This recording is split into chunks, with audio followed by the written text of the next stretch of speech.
모두 자리에서 일어서서 찬송가 3장을 부르시면서 하나님께 예배하겠습니다. 찬송가 3장입니다.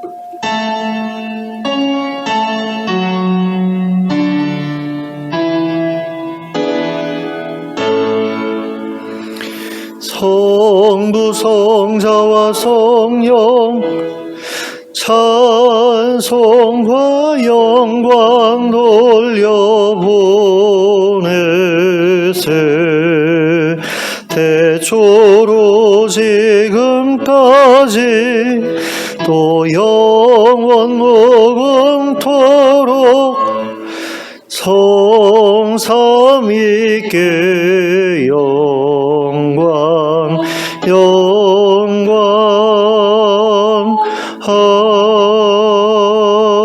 아멘. 함께 기도하겠습니다. 사랑과 은혜가 풍성하신 하나님 아버지, 저희를 이 귀한 자리에 불러주시고 또 함께 하나님 앞에 예배하게 하심을 감사합니다. 이 예배의 자리에 하나님 임하여 주시기를 원합니다. 저희를 만나 주시기를 원합니다. 그리고 저희의 삶을 새롭게 해주시기를 원합니다. 그래서 늘 하나님과 동행하면서 하나님 나라에 어울리는 하나님의 백성으로 준비되어 갈 수 있도록 저희를 이끌어 주시옵소서. 저희를 새롭게 하여 주시고 변화시켜 주시옵소서. 예수님의 이름으로 기도하였습니다. 아멘.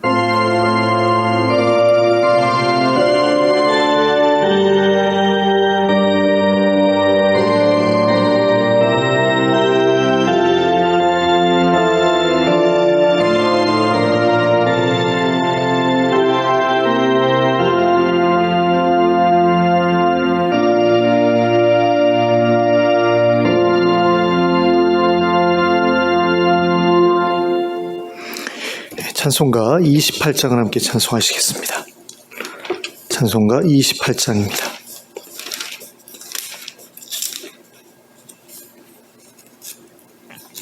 찬송가 28장 함께 찬송합니다.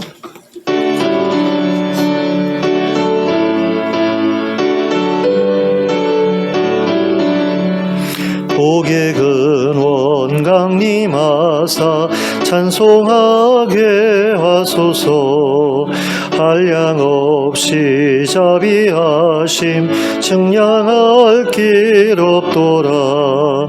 천사들의 찬송가를 내게 가르치소서. 구속하신 그 사랑을 항상 찬송합니다. 주의 크신 도움받아 이때까지 왔으니 이와 같이 천국에도 이르기를 바라네.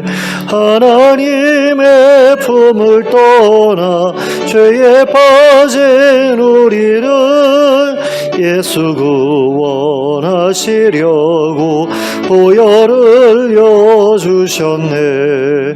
주의 귀한 은혜 받고 일생 비친 자 되네. 주의 은혜 사슬 되사 나를 주께 매소서.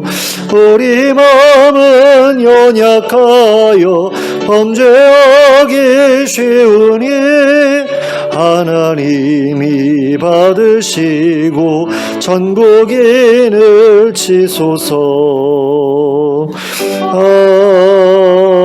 아멘. 교동문 77번을 함께 교독하시겠습니다. 교동문 77번 요한복음 3장입니다. 함께 교독하시겠습니다.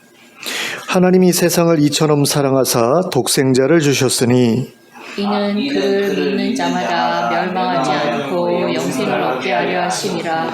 하나님이 그 아들을 세상에 보내신 것은 세상을 심판하려 하심이 아니요 그로 말미암아 세상이 구원을 받게 하려 하심이라.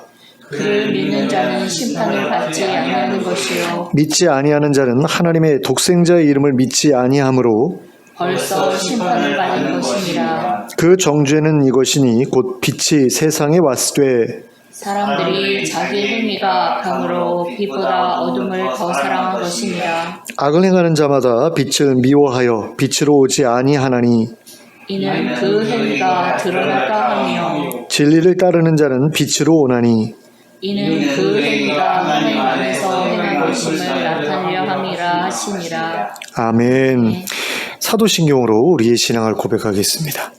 전능하사 천지를 만드신 하나님 아버지를 내가 믿사오며 그 외아들 우리 주 예수 그리스도를 믿사오니 이는 성령으로 잉태하사 동정녀 마리아에게 나시고 본디오 빌라도에게 고난을 받으사 십자가에 못 박혀 죽으시고 장사한 지 사흘 만에 죽은 자 가운데서 다시 살아나시며 하늘에 오르사 전능하신 하나님 우편에 앉아 계시다가 저리로서 산 자와 죽은 자를 심판하러 오시리라.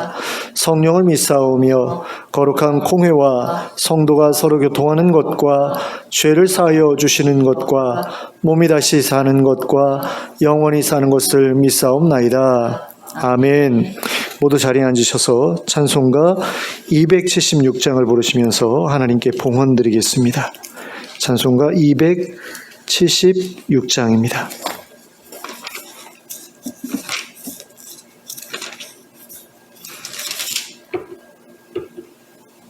찬송가 276장 함께 찬송하겠습니다.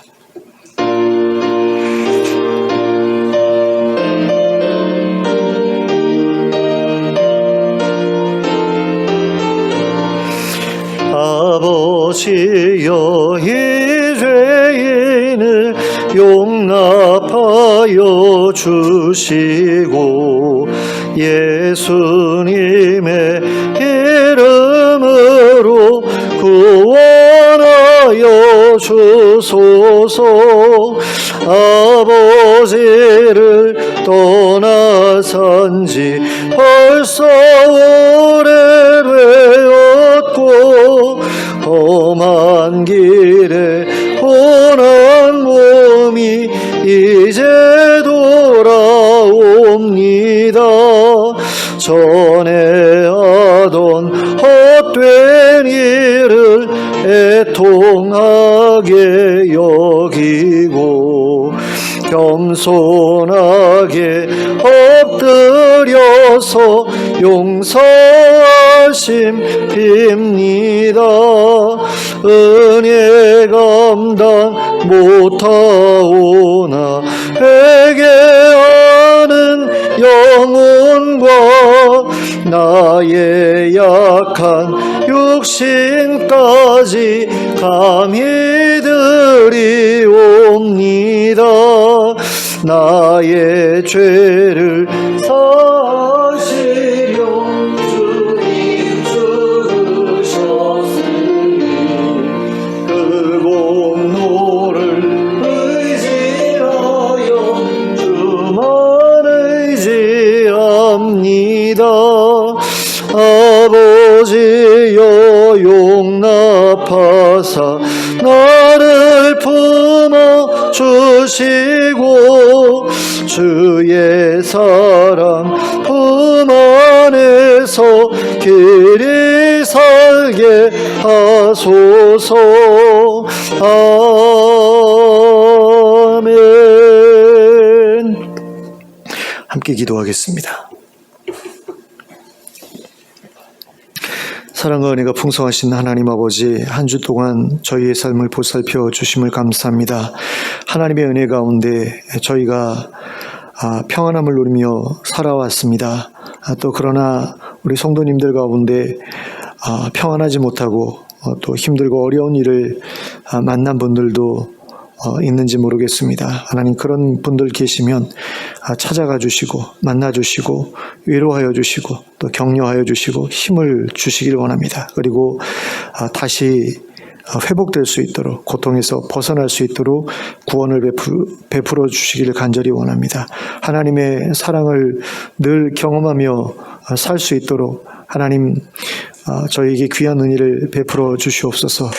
그리고 그와 같은 사랑을 느끼지 못할 때라도 저희로 실족하지 않게 하시고 끝까지 하나님 믿게 하시고 붙들게 하시고 의지하게 하여 주시기를 원합니다. 그런 가운데 하나님께서 함께 하시며 도우시는 손길을 힘있게 경험할 수 있도록 이렇게 해주시고 그것이 저희의 믿음을 더욱더 굳건히 세우는 그런 기반이 될 수 있도록 하나님 은혜를 베풀어 주시옵소서. 그런 가운데 저희의 믿음이 계속해서 자라나게 하여 주시고 하나님 나라에 대한 소망이 더욱더 굳건해지게 하여 주시고 그런 가운데 하나님의 앞에서 부끄럽지 않게 거룩하게 하나님의 백성답게 준비되어져 가는 저희의 삶이 될 수 있도록 하나님 이끌어 주시길 간절히 원합니다. 그래서 누가 보더라도 불신자들이 보기에도 정말 흠없고 티없는 그런 모습으로 하나님과 사람들 앞에 서게 하여 주시고 그 모습을 통해서 하나님의 백성들이 어떤 사람들인지 어떻게 살아가는 사람들인지를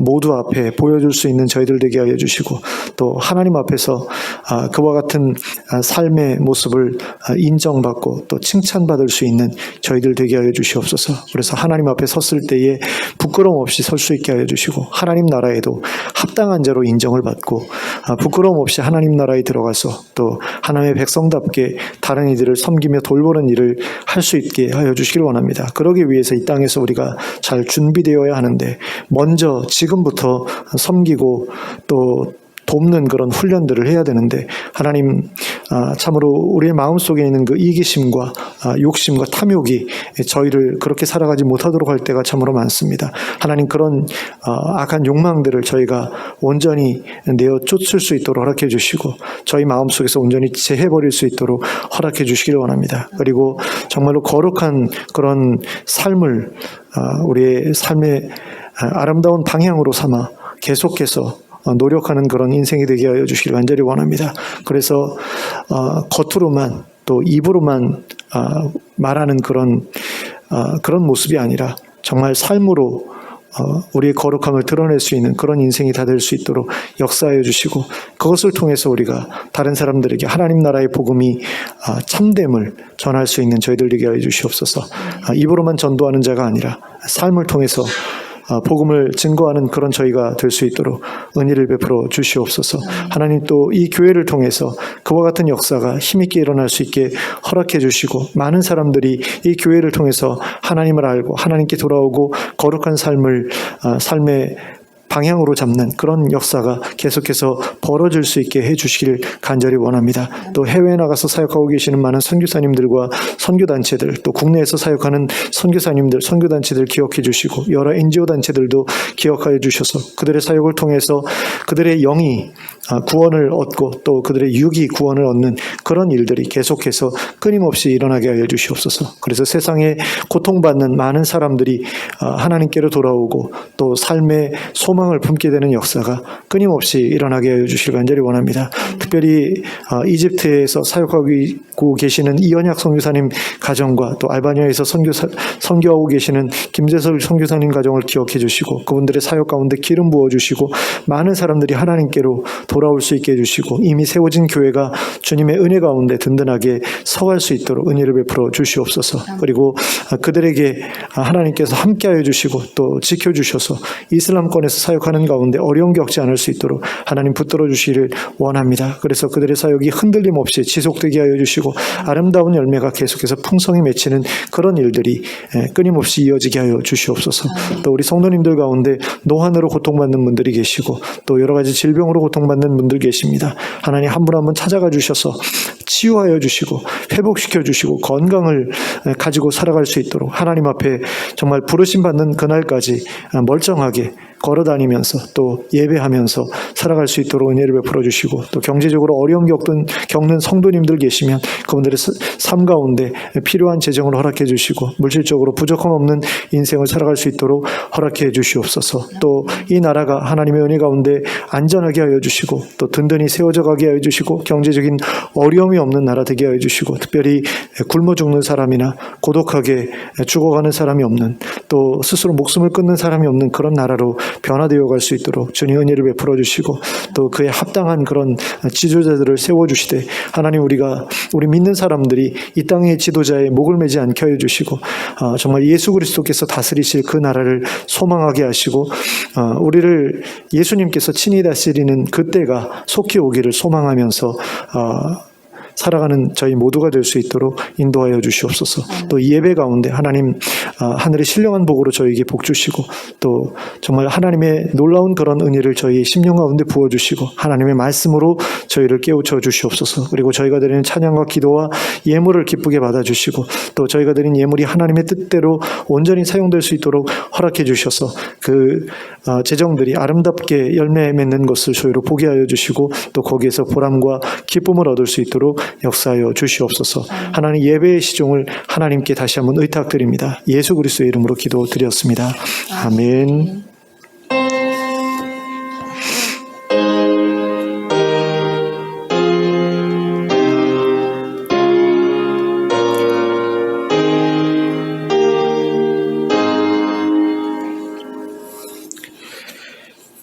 교회 소식은 특별한 것은 없고요. 교우들의 건강을 위해서 계속해서 기도해 주셨으면 좋겠습니다.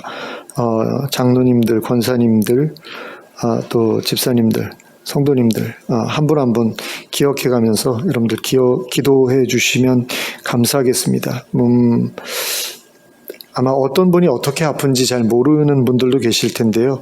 예배 끝나고 좀 같이 좀 이야기를 나누는 그런 시간을 좀 가졌으면 좋겠어요. 그래서 어떤 분이 어떻게 아프시니까 어떻게 기도하자 이런 이야기를 좀 나눠서 주부를 모실 때마다 그걸 기억하고 또 기도해 주실 수 있게 되었으면 좋겠습니다. 이상으로 교회 소식 말씀드렸습니다. 좌우를 눌러보시면서 서로 인사 나누시기 바랍니다. 잘 오셨습니다.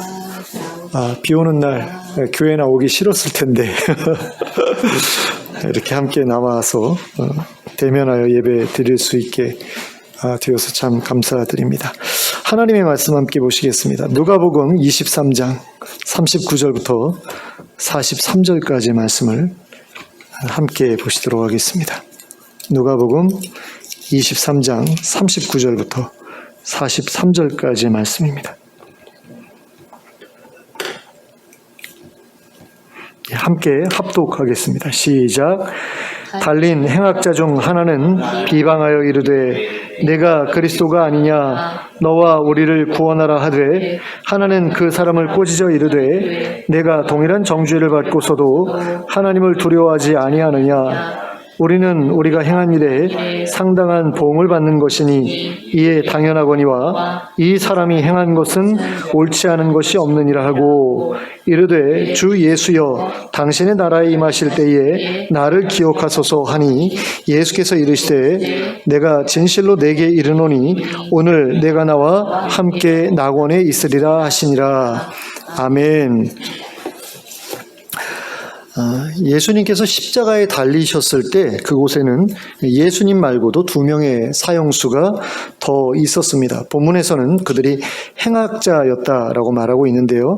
예수님이 매달린 십자가의 좌우편에 각각 한 사람씩 매달렸다고 기록되어 있는 것을 보게 됩니다. 그런데 이 두 사형수 중에 한 사람이 난데없이 예수님을 비방하기 시작했던 것을 볼 수 있습니다. 39절 말씀입니다. 달린 행악자 중 하나는 비방하여 이르되 내가 그리스도가 아니냐 너와 우리를 구원하라 하되. 그런데 이 사람의 말은 논리적으로 맞지 않는 말입니다. 예수님이 그리스도인 것과 그들을 구원해 주어야 한다는 것 사이에는 아무런 관계가 없기 때문입니다. 중범죄를 저지른 사형수들을 구원해 주는 것은 그리스도에게 맡겨진 책무가 아니기 때문입니다.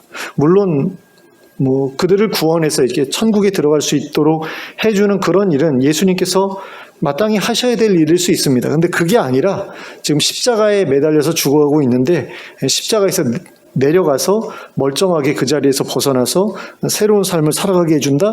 이건 그리스도에게 맡겨져 있는 책무가 아니었다라는 거죠. 근데 어째서 이 사람은 예수님을 향해 당신이 그리스도라면 마땅히 우리를 구해 주어야 한다라는 식으로 떠들었던 것일까요? 우리는 그 이유를 두 가지로 생각해 볼 수 있습니다. 한 가지는 이 사람이 죽는 게 억울해서 그냥 아무 말이나 내뱉은 것이다. 이렇게 볼 수 있다라는 거죠. 또 한 가지는 이 사람이 생각하기에 자신들이 했던 일을 유대의 독립을 위해서 했던 일이라고 생각했기 때문이라고 볼 수 있습니다. 어쩌면 이 사람은 로마인들이나 로마에 협력하는 민족 반역자들만을 대상으로 강도질을 했던 사람이었을 수도 있습니다. 그리고 자신은 유대의 독립을 위해 그 일을 했다라고 생각했을 수도 있는 거죠. 그래서 예수님이 정말로 그리스도라면 자신 같은 사람은 구원해 주어야 마땅하다 이렇게 생각했을 수 있다라는 겁니다.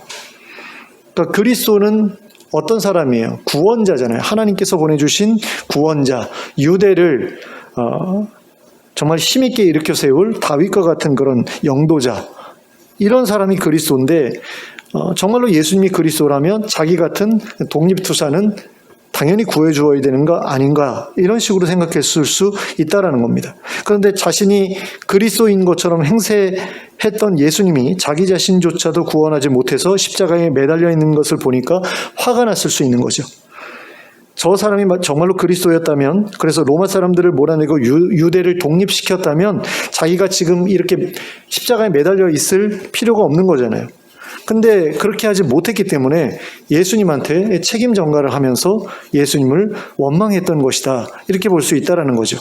근데 이 사람과 함께 십자가에 달렸던 다른 사형수의 태도는 이 사람과 완전히 달랐던 것을 볼 수 있습니다. 그는 오히려 예수님의 편에서 예수님을 비방했던 사형수를 책망했습니다. 40절 말씀입니다. 하나는 그 사람을 꾸짖어 이르되 내가 동일한 정죄를 받고서도 하나님을 두려워하지 아니하느냐. 자, 여기에서 동일한 정죄를 받았다라는 게 무슨 이야기냐면 너와 내가 동일한 정죄를 받았다라는 의미라고 할 수 있습니다. 그러니까 공동번역 성경을 보니까 예수님과 네가 동일한 정죄를 받았다, 뭐 이런 식으로 번역되어 있는 것을 볼 수 있었는데요. 그건 잘못된 번역이라고 생각이 됩니다. 너와 내가 동일한 정죄를 받았다라고 보는 게 맞습니다. 너는 나와 똑같은 죄를 졌고 똑같은 판결을 받았다라는 그런 의미라는 거죠. 그리고 그렇게 보게 되면 이 사람의 말은 다음과 같은 의미에서 한 말이라고 볼 수 있습니다. 너와 나는 똑같은 죄를 짓지 않았냐? 지금 나는 그 죄 때문에 하나님 앞에서 무척이나 두렵다. 그런데 너는 나와 똑같은 죄를 지어놓고도 하나님이 두렵지 않으냐? 어떻게 감히 그런 이야기를 할 수 있느냐? 이런 이야기라는 거죠.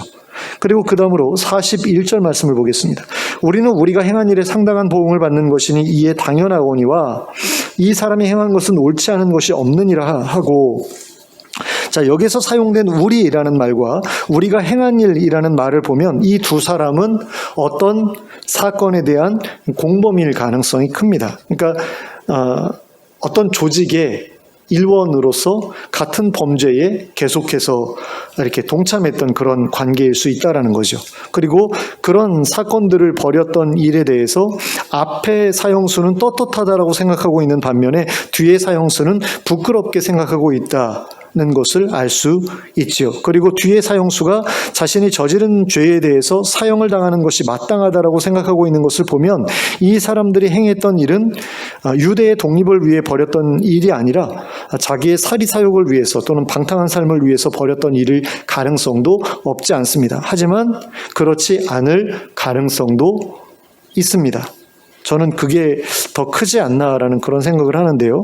이 두 사람이 벌였던 일이 유대의 그 대적들을 대상으로 벌였던 일이었기 때문에 한 사람은 여전히 그 일에 대해서 정당했다라고 생각하는 반면에 다른 한 사람은 그 과정에서 저질렀던 폭력이라든가 살인이라든가 하는 어떤 구체적인 그런 행위에 대해서 죄책감을 갖게 되었을 수 있다라는 거죠. 그리고 이 사람이 자신이 저지른 죄에 대해 죄책감을 느끼게 된 것은 자신이 여태껏 해왔던 행동과 예수님의 행동을 비교해 보았기 때문이 아니었을까, 이런 생각을 하게 됩니다.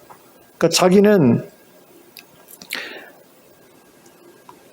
그 로마 사람들과 로마에 부역하는 그 유대인들에 대해서 죽어 마땅한 사람들이라고 생각해가지고 막 죽이고 다녔는데 예수님은 자기를 십자가에 못 박은 사람들을 보면서 하나님께 용서해달라고 기도하는 거예요. 그걸 보면서 어쩌면 이 사람은 충격을 받았을 수도 있다라는 거죠. 나는 우리나라를 못 살게 구는 저 나라 사람들은 무조건 다 죽여야 돼라고 생각해 왔는데 예수님은 자기를 십자가에 못 박은 사람들, 그것도 로마 사람들이잖아요. 그 사람들을 하나님 벌해주세요, 죽여주세요, 뭐 이렇게 구하는 게 아니라 저 사람들 용서해주세요, 자기들이 무슨 짓 하고 있는지 몰라요 라고 기도하시는 것을 보면서 굉장한 충격을 받고 저게 맞는 게 아닌가라는 그런 생각을 했을 수 있다라는 거죠. 물론 이것은 어디까지나 추측일 뿐입니다. 분명한 것은 이 사람이 스스로 생각하기에도 사형에 해당할 만한 죄를 지었다는 것과 이 사람이 예수님께 죄가 없다라고 생각했다라는 것, 그 두 가지 뿐입니다. 그러나 뒤에 이어지는 내용을 보면 이 사람들이 저질렀던 범죄가 단순한 강도질이 아니라 로마인들과 로마에 부역하는 민족 반역자들에 대한 테러와 관련되어 있었을 수도 있다라는 사실을 완벽하게 부정하기는 어렵습니다. 다시 본문으로 돌아가 보겠습니다. 예수님을 비방하던 다른 사형수를 책망한 이 사형수는 이번에는 예수님을 향해서 말을 이어나가기 시작합니다. 42절 말씀입니다. 이르되 예수여 당신의 나라에 임하실 때에 나를 기억하소서 하니. 자, 여기에서 임하실 때라는 말이 무슨 의미냐면 들어가실 때라는 의미입니다. 그러므로 이 구절을 다시 번역하면 예수님이 예수님의 나라에 들어가실 때에 나를 기억해 주십시오 라는 의미라고 할 수 있습니다. 그리고 이 말을 통해 우리가 알 수 있는 것은 이 사람이 생각하고 있던 하나님의 나라는 이미 존재하고 있는 나라라는 것입니다. 그렇기 때문에 들어가실 때라고 말한 거죠. 그러니까 이미 있기 때문에 들어갈 수 있는 거잖아요. 만약에 이 나라가 세워져 있는 나라가 아니다, 그럼 세워질 때에 라고 그렇게 말씀드려야 되죠. 예수님께서 예수님의 나라를 세우실 때에 나를 기억해 주십시오 라고 말해야 되는 거잖아요. 그 나라가 아직 세워져 있지 않은 나라라고 한다면. 근데 이미 세워져 있는 나라기 때문에 들어가실 때라고 그렇게 말했다라는 거죠. 그런 점에서 이 사람이 말한 그 예수님의 나라는 어떤 나라냐? 앞으로 완성되어야 될 하나님의 나라. 그러니까 부활한 다음에 우리가 들어가게 될 그 하나님 나라가 아니라 죽어서 곧바로 가게 되는 하나님의 나라라고 할 수 있습니다. 그러니까 바로 유대인들이 의인이 죽은 다음에 가게 되는 곳이라고 믿었던 낙원을 염두에 두고 이 사람이 말한 것이다라는 거죠. 그러면 이 사람의 요청에 대한 예수님의 대답은 무엇이었습니까? 43절 말씀입니다. 예수께서 이르시되 내가 진실로 내게 이르노니 오늘 내가 나와 함께 낙원에 있으리라 하시니라. 자, 오늘 내가 나와 함께 낙원에 있으리라고 말씀하셨는데 그 오늘이라는 말을 왜 하셨을까요? 다 오늘 죽게 될 게 분명했기 때문이죠. 다 지금 십자가에 매달려 있잖아요. 근데 십자가에 매달리면 대부분 하루를 넘기지 못하거든요. 물론 어떤 사람은 이틀, 사흘 이렇게 계속해서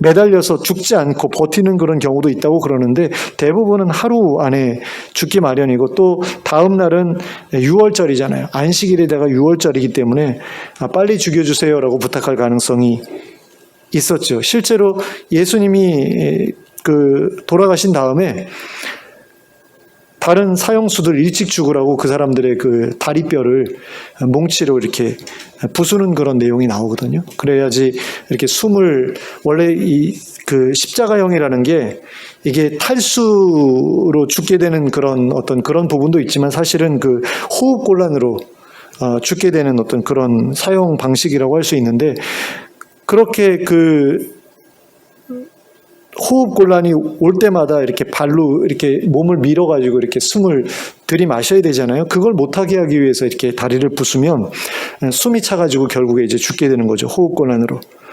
근데 어쨌든 간에 예수님을 비롯해서 이 두 사형수들이 그날 다 죽었다라는 것은 분명한 사실이고요. 그래서 예수님께서 오늘 너가 나와 함께 낙원에 있을 것이다.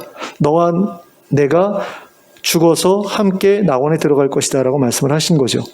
그 다음으로 오늘 죽은 다음에 가게 될 곳을 예수님이 뭐라고 말씀을 하셨느냐? 바로 낙원이라고 부르셨거든요. 그리고 앞서 말한 사형수의 말에 비추어 보면 이 낙원이 바로 예수님이 들어가시게 될 예수님의 나라인 거죠. 이 사형수는 의로운 사람이 죽어서 가게 되는 곳이 낙원이라고 믿고 있었습니다. 그런데 이것은 그 당시 유대인들의 일반적인 믿음이었습니다. 당시 유대인들 대부분이 의인이 죽으면 낙원에 간다 이렇게 생각했다라는 겁니다. 그리고 예수님께서 말씀하신 부자와 거지 나사로의 비유에서도 낙원은 의인이 죽어서 가는 곳으로 그렇게 묘사되고 있습니다. 그리고 본문에서 예수님이 말씀하신 것만 보아도 그것은 분명한 사실이라고 할 수 있습니다. 그리고 이 사형수는 예수님께서 십자가에서 죽으신 다음에 그 낙원에 가시게 될 것을 믿었습니다. 그리고 그 낙원에 들어가시는 것으로 그냥 끝나는 게 아니라 그 낙원을 다스리는 왕의 자리에 앉으시게 될 것을 믿었습니다. 그러므로 앞으로는 그분의 허락을 받은 사람만이 그곳에 들어갈 수 있게 되리라고 믿을 수밖에 없는 거죠. 그래서 예수님께 그곳에 들어가실 때 자기를 기억해달라고 그렇게 부탁을 드렸던 겁니다. 근데 기억해달라는 게 무슨 이야기입니까? 나도 좀 들어갈 수 있게 해주십시오라는 그런 이야기잖아요. 근데 그것에 대해서 예수님께서 허락해 주셨다라는 거죠. 그러면 그 이유는 과연 무엇이었겠느냐? 첫째는 그가 자신의 죄를 뉘우치고 회개했기 때문이었습니다.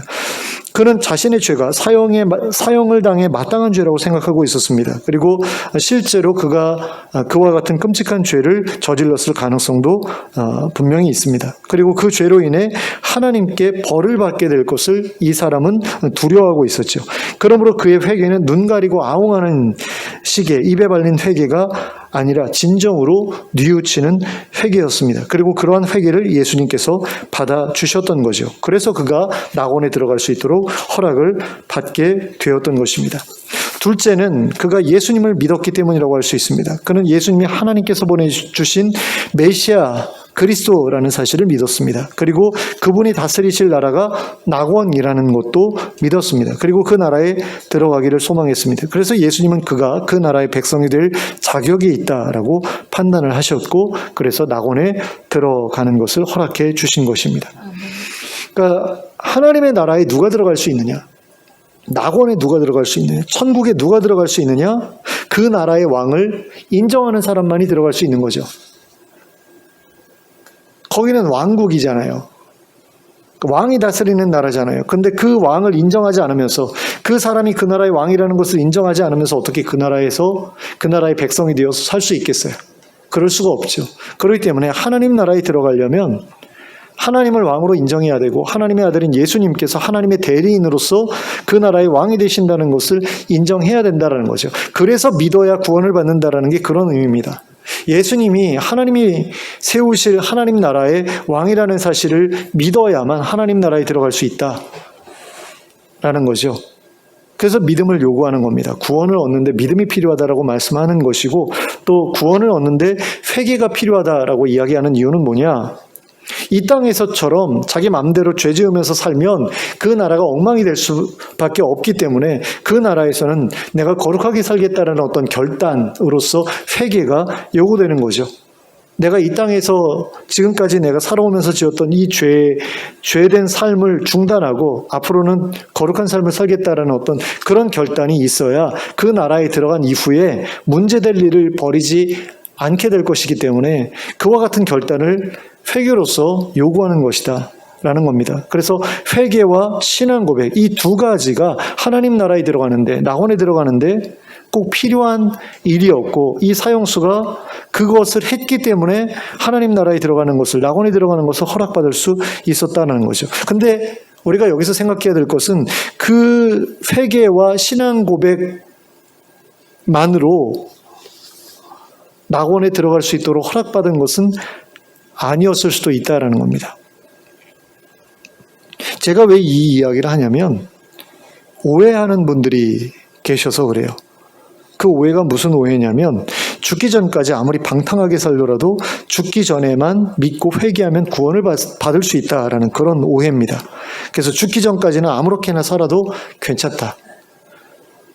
그러니까 타이밍을 놓치지 않고 회개하고 믿기만 하면 구원받을 수 있다, 이런 식으로 생각하는 사람들이 있다라는 거죠. 그래서 회개를 계속해서 뒤로 미루고 방탕한 삶을 계속해서 살아가려고 하는 그런 사람들이 있기 때문에, 우리가 이 부분에 대해서 다시 생각해 볼 필요가 있다라는 겁니다. 왜 사람들이 그런 생각을 하느냐?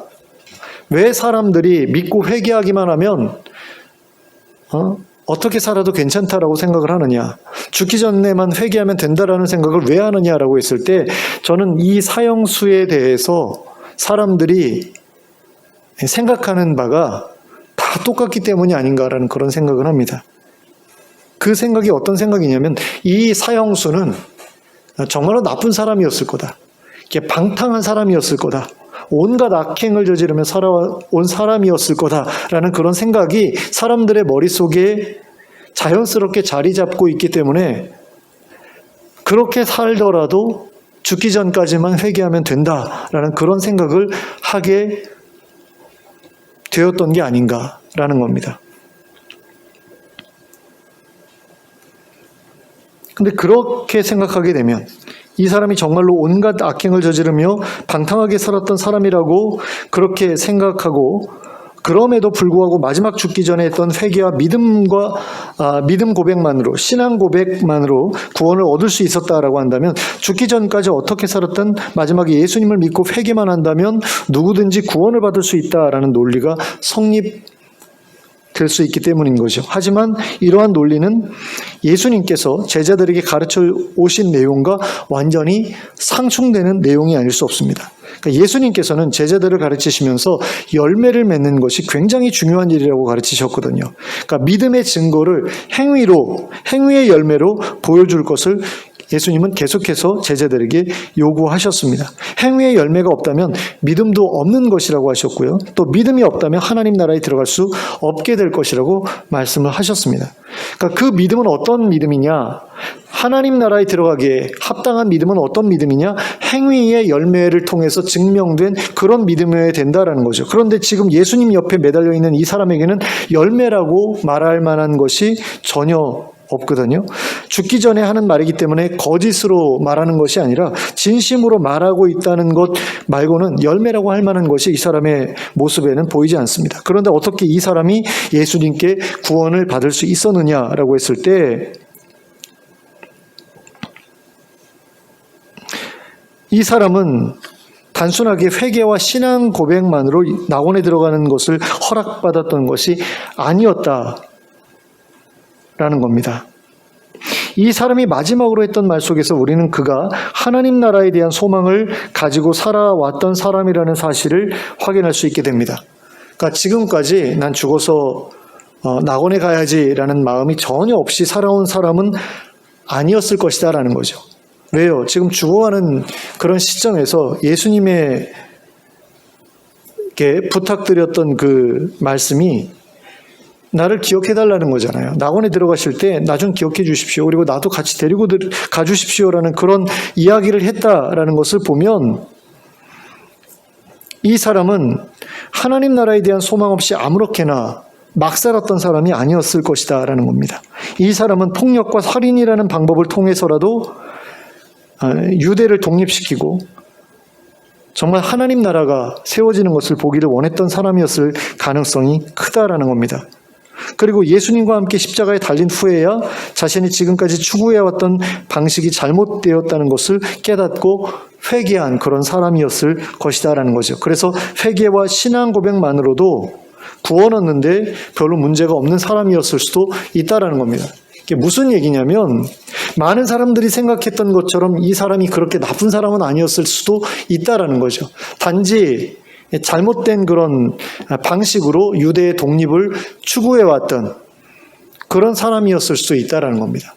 그러니까 유대의 독립을 원하는 사람으로서 유대를 압제하는 로마 사람들을 뭐 군인이든 아니면 민간인이든 그것 개의치 않고 그런 사람들을 괴롭히는 것을 통해서 뭐 도저히 못 살겠다. 그래서 자기 나라로 돌아가게 만들기 위해서 나쁜 짓을 저질렀을 가능성도 있다라는 거죠. 그렇다면 이 사람의 평소의 삶이 우리가 생각하는 것처럼 그렇게 방탕한 삶은 아니었을 수도 있다라는 거죠. 자기들 나름대로는 독립수사라고 생각하면서 살아왔을 수도 있는 거니까.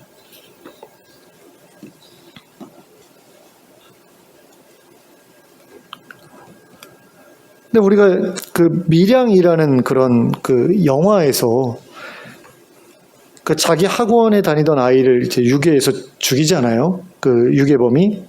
근데 나중에 이제 그 교도소에 들어간 다음에 하나님을 믿게 되고 그 다음에 그 시내라고 그 유괴되어서 살해당한 아이의 엄마가 찾아올 때에 그 사람 앞에서 신앙 고백을 하는데요. 저는 그 영화를 안 보았을 때는 그 사람이 그 시내를 마치 놀리는 것처럼 그렇게 이야기하는 듯한 그런 느낌을 받았거든요. 다른 사람들의 이야기를 듣고서. 근데 그게 아니더라고요.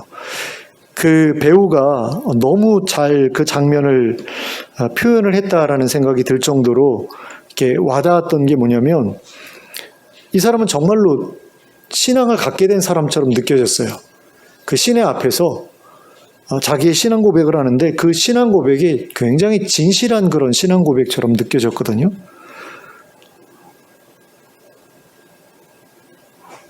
그러면 과연 그 사람은 정말로 구원을 받을 수 있느냐?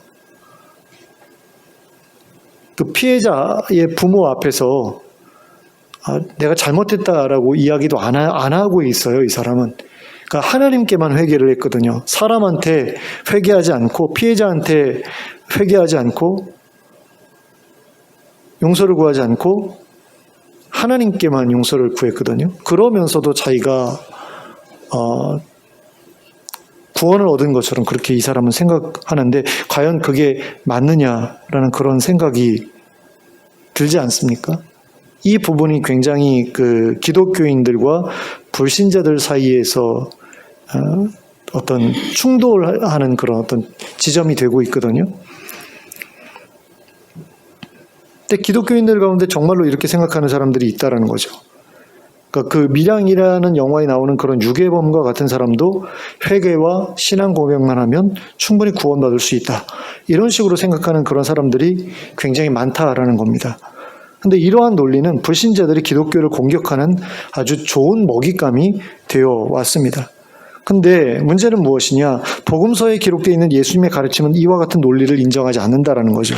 많은 기독교인들이 믿고 있는 그 믿음에 대해서 잘못되었다라고 예수님은 친히 말씀하고 계시다라는 겁니다. 예수님의 가르침에 따르면 삶의 방향성이 하나님 나라를 향해 서 있지 않은 사람은 절대로 하나님 나라에 들어갈 수가 없거든요. 그러니까 그 사람의 입으로 무슨 고백을 하고 있든 무슨 회개를 하고 있든 아무 의미가 없다라는 겁니다. 진심으로 하나님 나라를 소망하면서 하나님의 백성답게 살아가고자 발버둥치는 가운데 열매를 맺는 사람이 아니면 하나님 나라에 들어갈 수 없다라는 거죠. 근데 솔직히 열매 맺는 게 쉽지 않기 때문에 그냥 그 방향을 향해서, 그 열매 맺는 방향을 향해서 발버둥 치는 것만으로도 충분히 구원을 얻기에 합당하다라고 저는 생각을 하고 있습니다. 근데 어찌 되었든 간에 이 사형수는 입으로만 회개하고 입으로만 신앙을 고백한 사람은 분명히 아니었다라는 거죠. 이 사람은 처음부터 하나님 나라를 향한 삶의 방향성을 가지고 있었던 사람이었다라고 보아야 마땅하다라는 겁니다. 다만 하나님 나라를 추구하는 방식이 잘못되어 있었고 그것조차도 예수님을 보면서 바뀌었다 이렇게 보아야 된다라는 거죠. 그리고 그렇게 보게 될 때라야 우리는 죽기 전까지 어떻게 살았든지 간에 죽기 전에만 회개하면 된다라는 오해에서 벗어날 수 있게 됩니다. 죽기 전에만 믿고 회개하면 그때까지 어떻게 살아왔는지에 상관없이 구원을 받을 수 있다라는 오해에서 벗어날 수 있게 된다라는 겁니다. 물론 완전한 회개, 정말로 하나님이 원하시는 그런 진짜 회개와 더불어서 완전한 삶의 방향 전환이 이루어진다고 한다면 그 사람은 그때까지 어떻게 살아왔든 하나님 나라에 들어가는데 아무런 문제가 되지 않습니다. 그건 분명한 사실입니다. 하지만 이 사형수가 죽음 직전에 회개하고 용서받았던 일을 보험 삼아서 나도 그럴 수 있다라고 생각하는 것은 문제가 된다라는 거죠. 그런 생각을 가지고 방탕한 삶에서 돌이키는 일을 계속해서 뒤로 미루는 사람들이 적지 않은데요. 이건 이 사형수의 삶이 방탕했을 것이라고 생각하는 데에서 나온 생각이 분명한 거죠. 이 사람을 보면서 그런 생각을 갖게 된 사람들이 많을 거다라는 겁니다. 근데 그렇게 생각하는 것이 은혜스러워요. 아무리 방탕했던 사람도 진심으로 회개하면 용서받고 구원받을 수 있다. 이 말이 얼마나 은혜스러운 말입니까? 그러니까 이 말에 사람들이 계속해서 끌릴 수밖에 없는 거죠. 왜냐하면 나 같은 게 과연 구원받을 수 있을까라고 생각하는 사람들도 있잖아요. 근데 그런 사람들에게 너는 안 돼. 너는 열매가 없어서 안 돼. 라고 이야기를 하면 그 사람들은 완전히 절망해 버릴 것 아닙니까? 그러니까 이런 식으로 생각하는 게 맞다라고 생각한다라는 거죠, 사람들이. 그런데 사실 방향 전환도 열매라고 볼 수 있어요. 그러니까 내가 더 이상 지금까지와 같이 살지 않겠다라고 생각하고 다른 방향, 삶의 방향을 다른 쪽으로 이렇게 돌리는 그것도 사실은 열매거든요. 그러니까 그런 열매가 있으면 구원받을 수 있어요. 그런데 내가 마지막에 회개해야지라고 생각하면서 방탕하게 살아가는 사람들이 과연 죽기 전에 회개한다라고 했을 때 그 회개가 정말로 온전한 방향 전환이 될 수 있을까라고 했을 때 그럴 수 없다라는 거죠.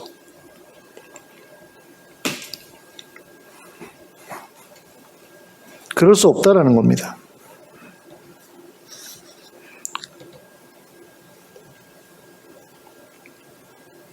근데 많은 사람들이 그런 식으로 생각하기 때문에 죽기 전에만 회개하면 된다라고 생각하기 때문에 제가 이 말씀을 드리는 거예요. 이 사형수를 과연 정말로 방탕하고 아주 악한 극악무도한 사람이었다라고 생각하는 것이 맞는가? 본문에는 그런 이야기가 나오지 않거든요. 물론 제가 하는 이야기도 본문에 나오지 않는 이야기입니다. 이 사람이 독립에 대한 어떤 그런 열의를 가지고 뭐 로마 사람들과 로마에 부역하는 사람들을 공격했던 그런 사람이었을 수도 있다라는 이야기도 사실 추론이에요. 근데 이 강도라고 쓰여져 있는 이 사람이 행악자라고 쓰여져 있는 사람이 정말로 사람들이 일반적으로 생각하는 그런 일반적인 강도였을까? 그거에 대한 이야기도 없다라는 거죠. 근데 우리는 그쪽으로만 생각해요. 그러면서 자기네들이 정확하게 이 본문을 해석하고 있다라고 생각한다라는 거죠. 근데 그건 아니다라는 겁니다. 이 본문은 이렇게도 해석할 수 있고 저렇게도 해석할 수 있는 두 가지 가능성이 다 있어요. 이 강도는 그냥 방탕하게 유흥비를 마련하기 위해서 강도질을 한 그런 사람일 수도 있지만 그런 사람이 아닐 수도 있거든요. 근데 그렇게만 생각한다라는 거죠. 유흥비를 위해 강도질을 했던 그런 사람이었다라고만 생각한다라는 거예요. 근데 본문 어디에 그런 게 있냐라는 거죠. 그러니까 다른 방향으로도 한번 생각해 보자라는 겁니다. 그리고 다른 방향으로 생각하게 되면 우리가 이 사람을 보험 삼아서 우리의 방탕한 삶을 지속할 수 있는 그런 마음의 여유가 과연 주어지겠느냐라는 거죠. 그럴 수가 없다라는 겁니다.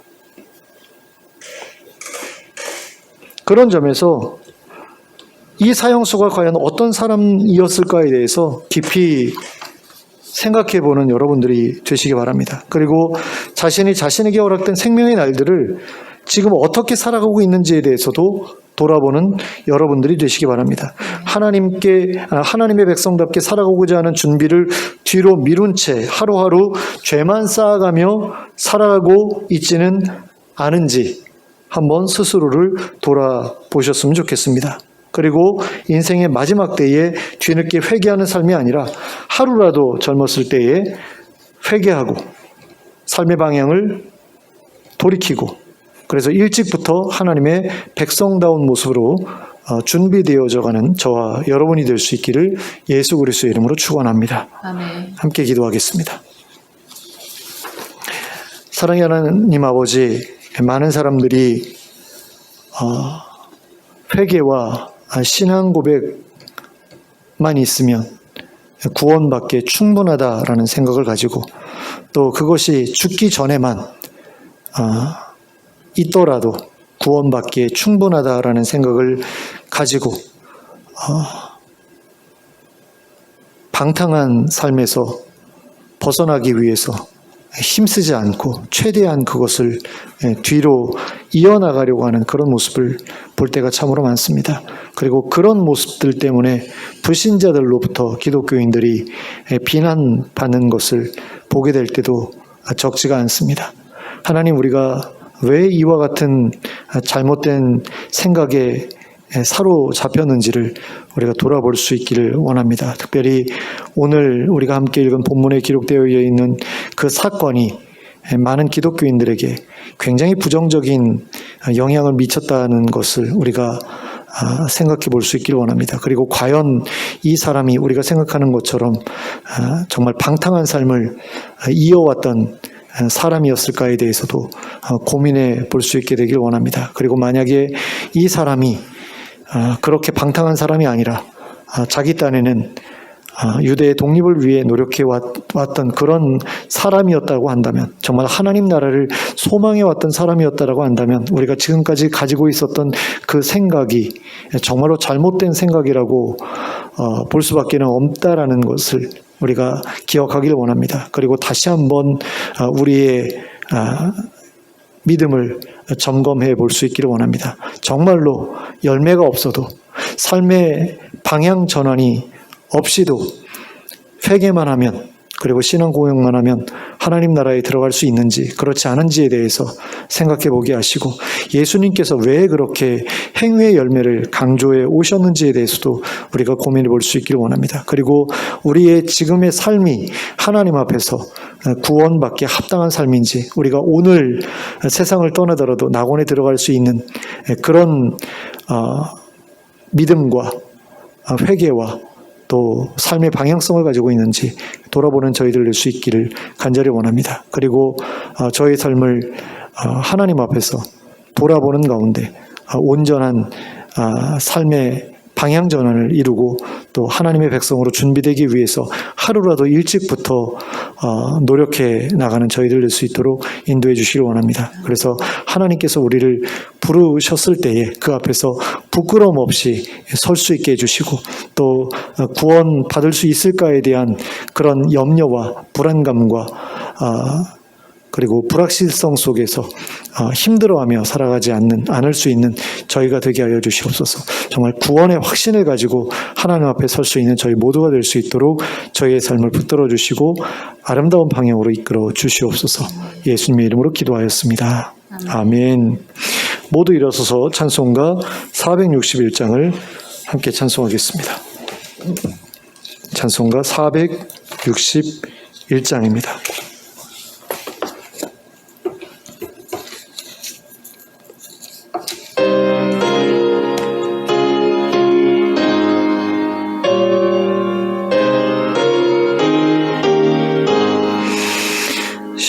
십자가를 붙일 수 있나 누가 물어보실 때 죽기까지 따르오리 성도 대답하였다.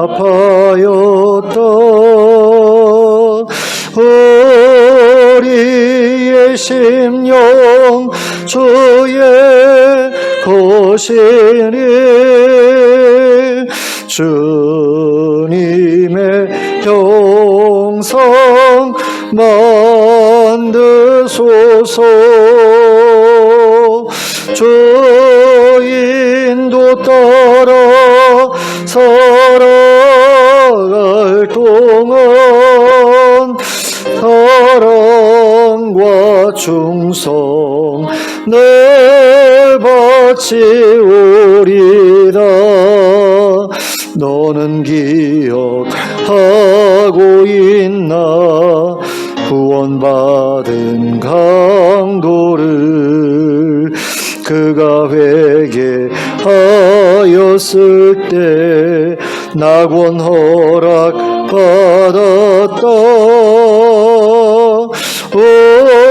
우리의 심령 주의 것이니 주님의 형상 만드소서. 주 인도 따라 살아갈 동안 사랑과 충성 늘 바치오리다. 걱정 근심 어두운 그늘 너를 둘러 덮을 때 주께 내 영 맡기겠나 최후 승리 믿으며 우리의 심령 주의 것이니 주님의 형상 만드소서 주 인도 따라 살아갈 동안 사랑과 충성 늘 바치오리라 이런 일 다 할 수 있나 주가 물어보실 때 용감한 자 바울처럼 선뜻 대답하리라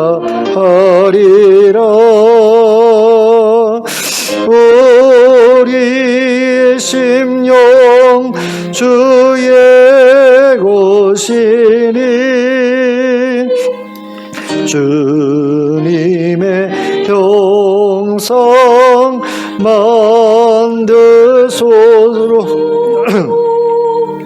주 인도 따라 살아갈 동안 사랑과 충성 늘 바치오리다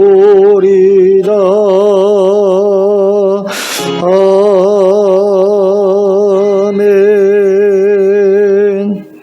함께 기도하겠습니다.